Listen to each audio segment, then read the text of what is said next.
कितने लोगों ने क्वालिफाई किया था पूरे प्रदेश की अगर मैं बात करूँ? पूरे प्रदेश में 1431 पदों पर विज्ञप्ति जारी की थी एलटी की, और उसमें 1200 पदों पर परिणाम जारी हो चुका है, जिनकी सिर्फ नियुक्ति होनी है। 200 पदों का भी परिणाम माननीय उच्च न्यायालय में लंबित है।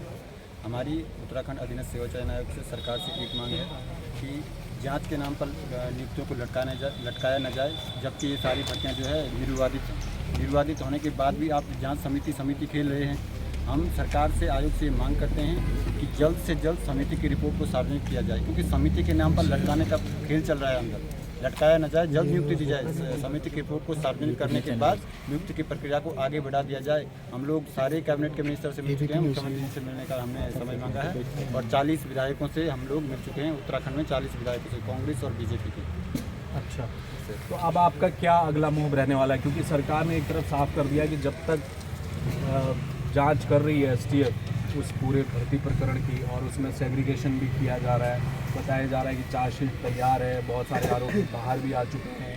कब तक चलेगा आप लोगों का इंतज़ार, और आगे फ्यूचर को आप कैसे देख रहे हैं सर? जिन भर्तियों में अभी जांच चल रही है उन भर्तियों में जांच, जब तक जांच है उनमें कुछ नहीं कह सकते। जब तक जांच चल रही है तो जांच के ऊपर कोई प्रश्न नहीं लगा। लेकिन जिनमें एसटीएफ ने क्लीन चिट दे दिया, जिन 4 भर्तियों को, आप उनमें दोबारा से जो है समिति का गठन करके छात्रों का बेवजह मानसिक शोषण क्यों कर रहे हैं? ये तो आपको नियुक्ति प्रक्रिया को आगे बढ़ा लेना चाहते हैं। लेकिन फिर भी यदि आप जो है समिति का गठन आपने कर दिया है, तो उस समिति की रिपोर्ट को जल्द से जल्द सार्वजनिक किया जाए। आप कितना इसमें समय लेंगे? 20 दिन, 25 दिन, 1 महीना?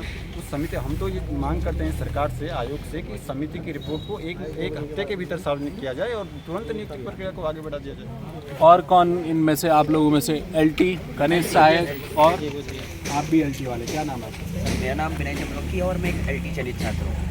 और सर, जब एलटी का एग्ज़ाम होता है तो एलटी का एग्ज़ाम केवल एक चरण में नहीं होता है। एलटी के एग्ज़ाम के लिए 3 चरण पहले से होते हैं। बीएड करते हैं 2 साल का, उसके बाद यूटेट और सीटेट का पेपर देते हैं।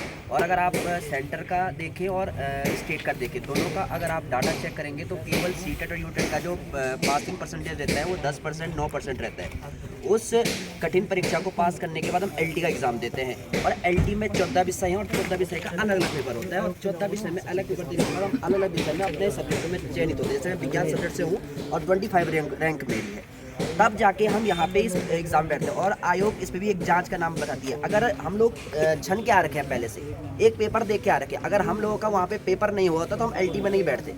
तो सरकार को हम जांच कमेटी से कोई नहीं लेते हैं, पर सरकार 2 साल से केवल हमको घुमा रही है। आयोग के सचिव ने कभी ऑपरेटर के बहाने किए कि हमारे पास ऑपरेटर नहीं है। उसके बाद उन्होंने कहा कि हमारी ऑपरेटर नहीं है, मतलब? हाँ, अभी जब उन्होंने कहा कि हम एक बार गए थे, हमने कहा था कि हमारी जो फाइल जानी थी वो फाइल अभी तक क्यों नहीं गई, तो हमारे जो नए सचिव वहाँ पे आए हैं, उन सचिव ने कहा है कि हमारे पास अभी ऑपरेटर नहीं है, हम एनआरजी से ऑपरेटर मांग रहे हैं। नहीं, ऑपरेटर क्या करेगा? फाइल बनाएगा? नहीं, हाँ, ऑपरेटर का काम होता है वहाँ पे, जो डाटा होता है हमारा, रिजल्ट का डाटा होता है, जो संस्तुति होती है उस संस्तुति को बनाने का काम होता है वहाँ पे। फाइल बनाने का काम होता है। उस फाइल बनाने वाला भी नहीं है? अभी नहीं है जी। अभी तक हमको सोशल मीडिया के माध्यम से ही पता चल पाया कि अभी तक भी नहीं पहुँच पाया है।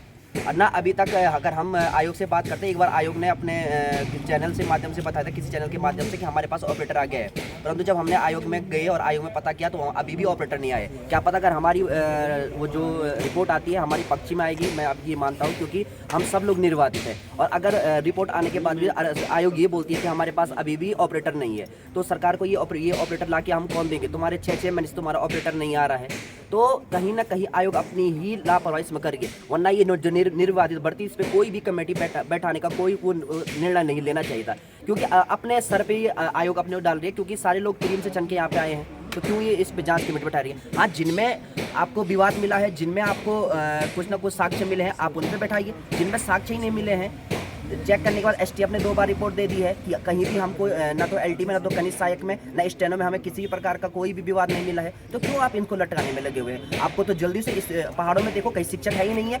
मैं रुद्रप्रयाग क्षेत्र से आता हूँ। रुद्रप्रयाग में 3-4 स्कूल ऐसी हैं जहाँ पे ना तो साइंस का टीचर, ना मैथ्स का टीचर है। तो कहाँ से बच्चे पढ़ेंगे? बच्चे पलायन नहीं करेंगे, क्या करेंगे? उनका परिवार पलायन करेगा, क्योंकि टीचर तो है नहीं है। तो ये हम चाहते हैं कि जल्दी से जल्दी शिक्षकों की नियुक्ति और कनिष्ठ सहायक में और स्टेनो की नियुक्ति करा के इस प्रदेश को, युवाओं को रोजगार दिया जाए। चलिए, तो युवाओं